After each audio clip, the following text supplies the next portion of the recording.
Troubleshooting EIGRP. Basic EIGRP troubleshooting command: show IP EIGRP neighbor, show IP route, show IP protocol. You should know that, right? Diagnostic EIGRP connectivity issue. Connectivity issue due to the routing. Yes. Is the routing table correct? Show IP EIGRP neighbor, show IP interface brief, show IP EIGRP interfaces.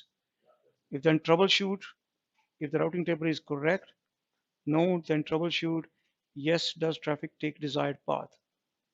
Okay, this is the just a layer 3 connectivity.